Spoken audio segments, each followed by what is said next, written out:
Assalamu alaikum wa rahmatullahi wa barakatuh, brothers and sisters. It's Roshan Muhammed Salih here, the editor of Five Pillars, and we're here outside Kettlethorpe High School in Wakefield. Now, if you remember, brothers and sisters, this was the scene of, or this was the school where the Quran was desecrated a few weeks back.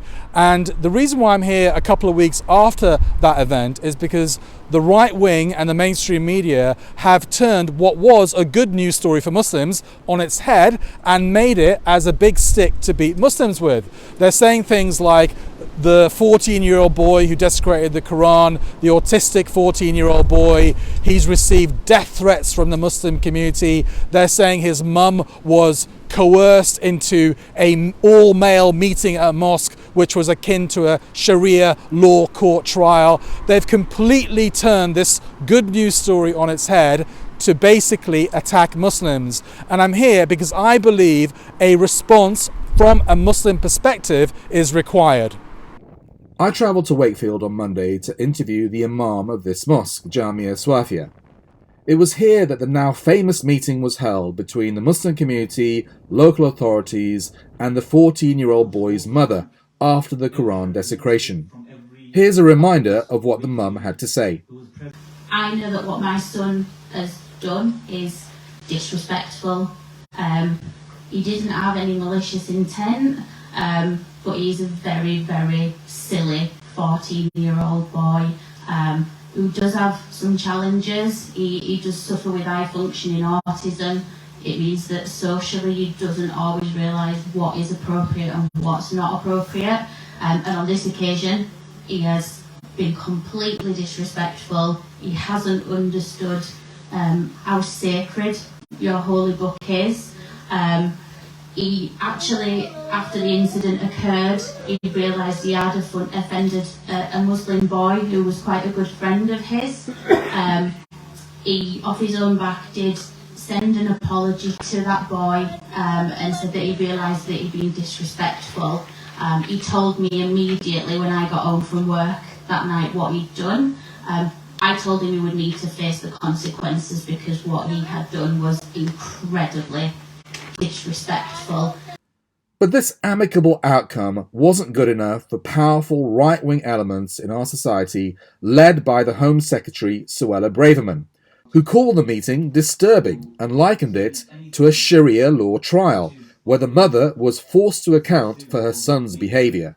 So I decided to put all the right-wing talking points to the imam who led that meeting, Hafiz Muhammad Mateen. Let's initially go back to the meeting that was held.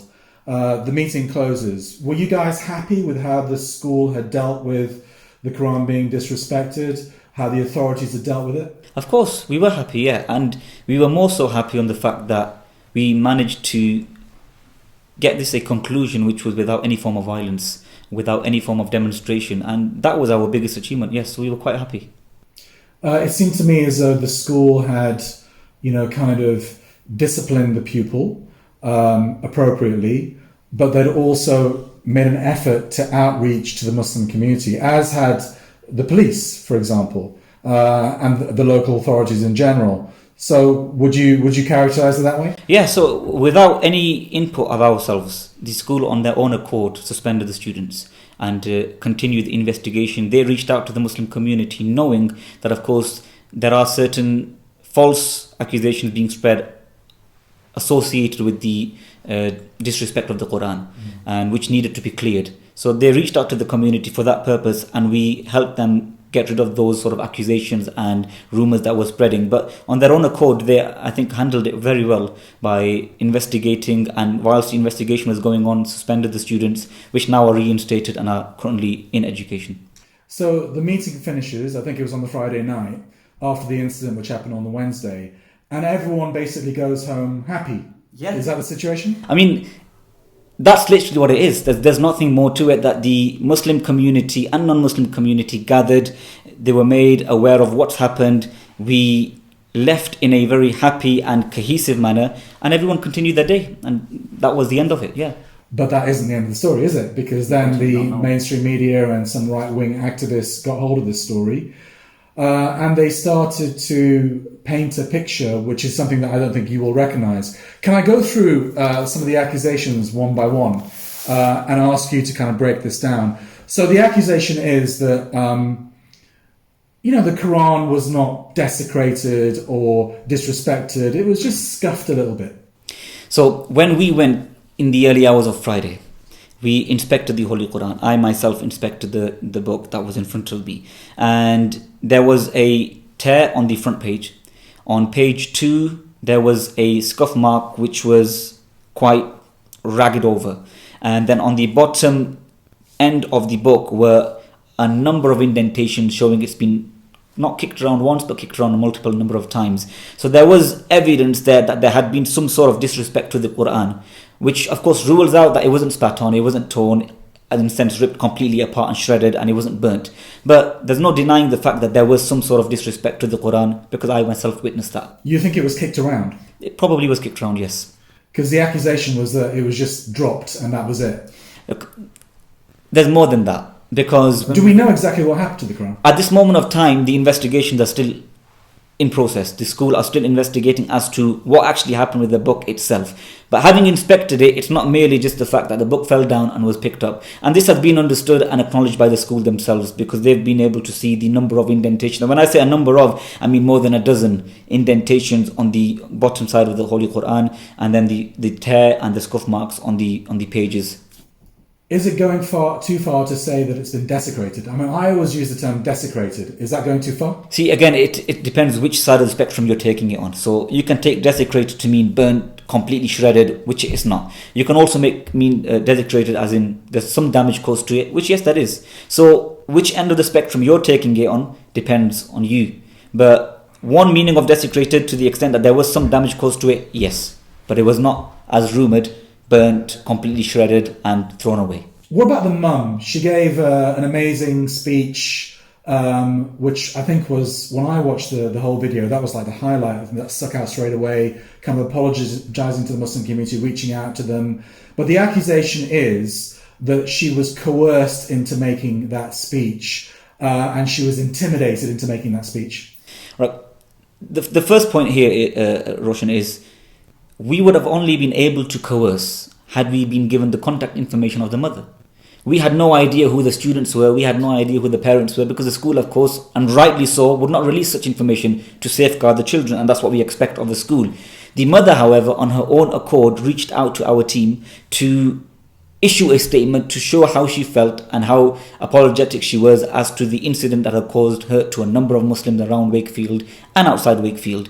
And this was done on her own accord, and we appreciate that. We truly appreciate that great big step that she took to come out and issue that statement on her own accord. But I will definitely deny any forms of accusations where it's mentioning that she was coerced, pressured to come into the mosque or to issue a statement. There's no truth to that whatsoever. Has she been forced to flee her home? Is the boy in hiding? We are still in contact with the mother, believe it or not, even till today. Meaning we want to keep our relationships with the community, whether Muslim or non-Muslim, alive and happy. And she is still living in her home, family home, happily with her son, has not at any time had to flee since the incident, and is not living under any expectancy of violence or threats. There was a threat issued by another student who was studying with her son.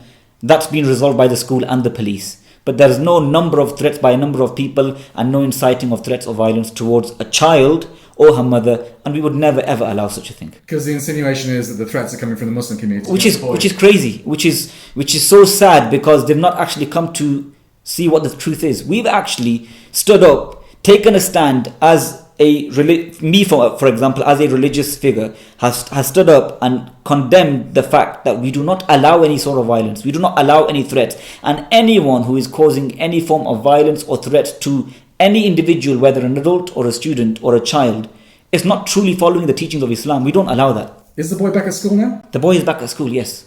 As Muslims, what should our attitude be to that boy? Because I think it's generally accepted that there was no malicious intent, autistic 14-year-old. However, he has done something in the Quran that we don't like. What should our attitude as Muslims be towards him? Look, the attitude is that he's done something unknowingly. That's the first key point. It's not something which has been done intentionally. He's a young individual who's yet to experience a lot more in life, who's yet to be educated of a lot more things. Our attitude towards this should be that it's been a form of education for him, that He understood that he is to respect not just Islam, but any other faith and any other holy book. And that doesn't necessarily mean to apply the rulings of that religion or book upon himself, no. But to just allow the fact that there are people who truly adhere this book, who truly love this book and honour this book, and to respect that love and honour towards that book.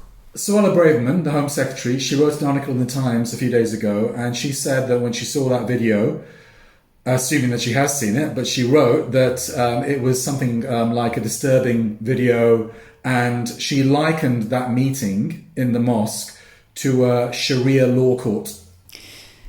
I am quite confident, Roshan, that she has probably not watched the entire video.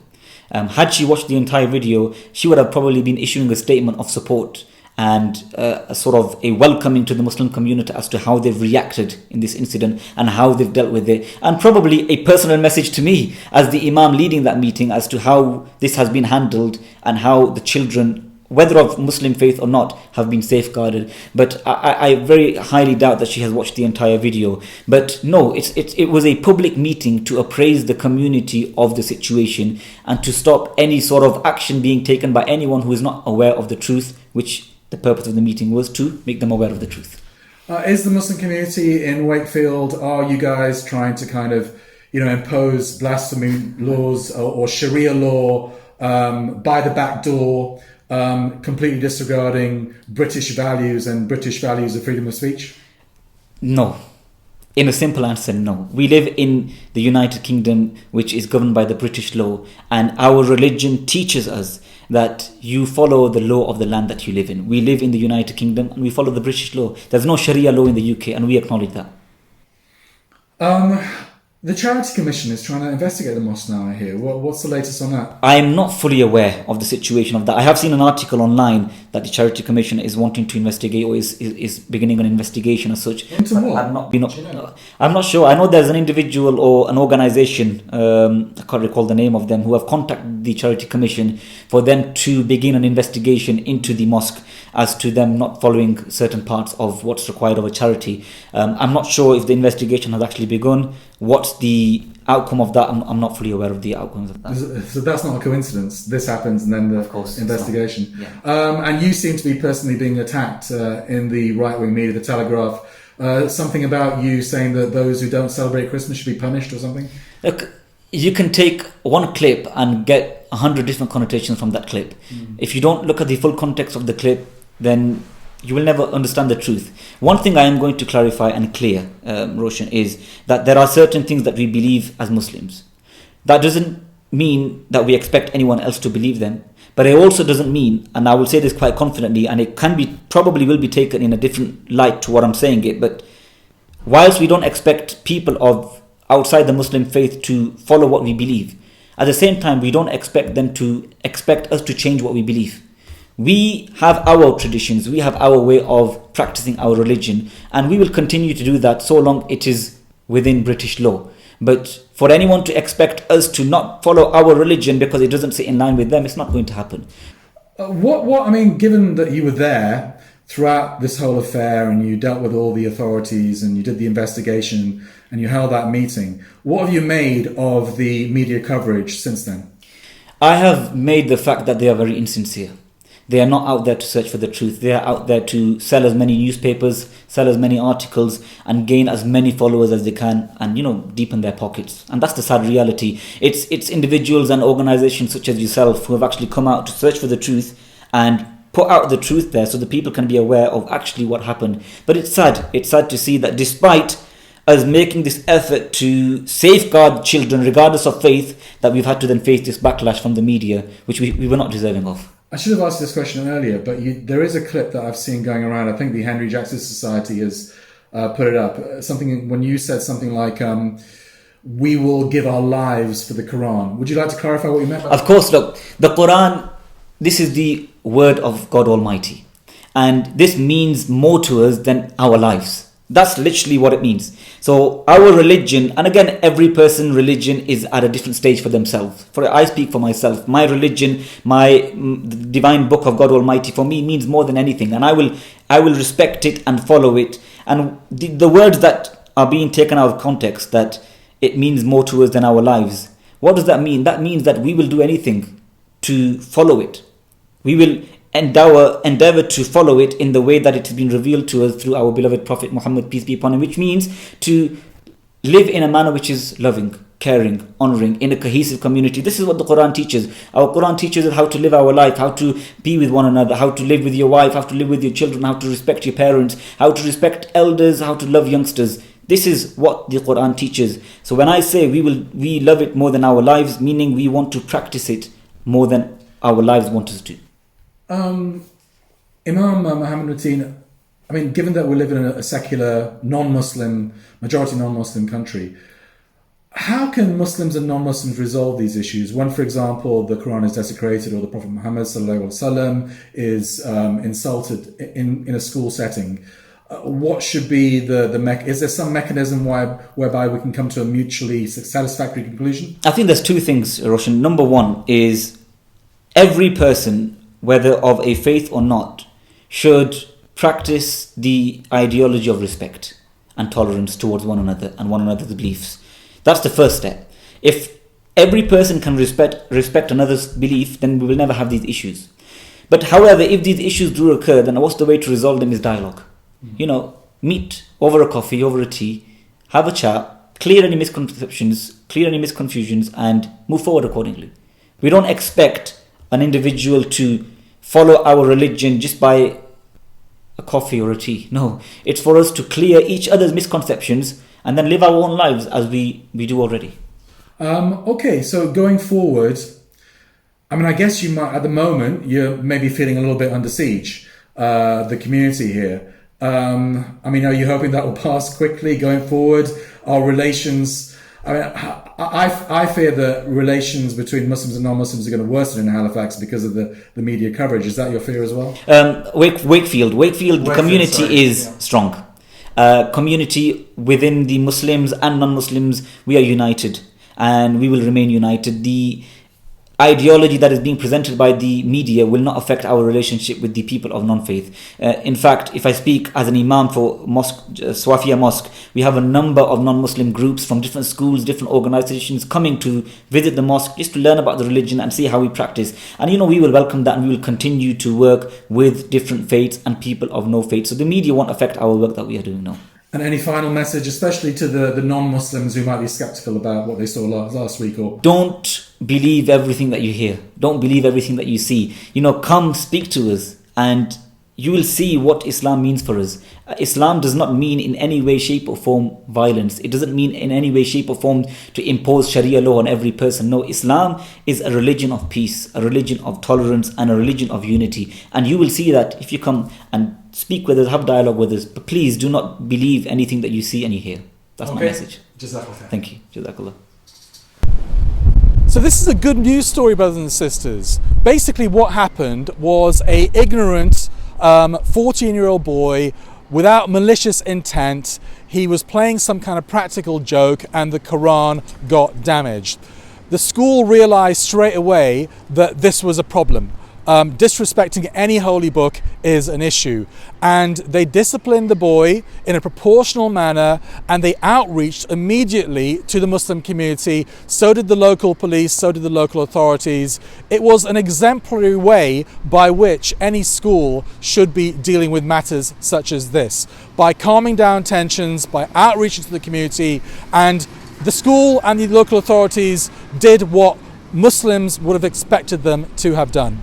But despite that, brothers and sisters, as we've seen from the lurid media headlines, the mainstream media in this country, because they hate Muslims so much, they've tried to turn this good news story on its head. So let's take all these accusations one by one. The alleged death threat by the Muslim community against the 14-year-old boy was not a death threat by the Muslim community.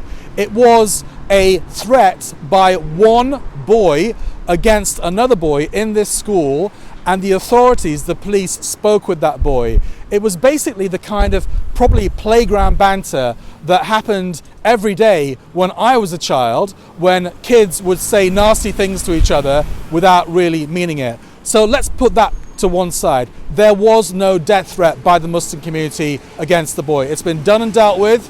It's over. Let's deal with the meeting itself, where the mother was allegedly coerced. This is just wild speculation. To me, that mother is an amazing mum. She stood up for her child. She explained the situation to the local community. She damped down tensions very effectively, and she spoke up amazingly for her child. She respected the mosque, she respected the Muslim community, and everyone respected her for doing that. But of course, there are right-wing fanatics out there who believe that Muslims should be basically trodden on every day of the week, and they can't stand the fact that some people in this country, many people in this country, actually want to show respect to the Muslim community. Was it a Sharia law trial, as Suella Braverman, the Home Secretary, said? This is crazy, inflammatory, Islamophobic talk. It was a meeting, a peaceful meeting in the mosque between the local Muslim community and the authorities. It was done in a civilized manner. Everyone was allowed to speak their minds freely. It was an exemplary example of civic engagement. So for the Home Secretary of this country to inflame tensions when we know that Islamophobia and immigration and racism is an issue in this country is completely irresponsible. The other insinuation is that, the Muslim community here in Wakefield and across the United Kingdom are trying to introduce these de facto blasphemy laws. And when we're talking about Muslims, there's always this threat of violence. There's always this attempt to link Muslim community who are just behaving in a civic manner and behaving like informed active citizens of the United Kingdom. There's always a link, isn't there? There's insinuation that there must be some kind of hint of violence. They must be closet extremists or closet terrorists. Unfortunately, brothers and sisters, this is the environment that we're living in. As Muslims, all we're trying to do is basically be civic, peaceful, engaged citizens who have the same rights as any other community in this country, any other minority or religious community in this country. Me personally, if it was the Torah that was disrespected, if it was the Bhagavad Gita that was disrespected, or the book of any other religion, then I would expect the school to react in the same manner, that they would discipline a pupil who had done that, suspend them for a period of time, and then of course allow them back in the school. The boy is not in hiding, okay? They have not been forced to flee the country or Wakefield. As far as I know, the boy has come back to this school and he should be allowed to get on with his schooling. This incident, as far as the Muslim community is concerned, is over. It's been dealt with. But of course, the right wing want to carry on this affair because they're not happy with the result. They're not happy that Muslims have been pacified and we have got our rights as citizens. And why? Because they hate our guts. This is the inflammatory Islamophobic atmosphere that we have to deal with as Muslims in this country.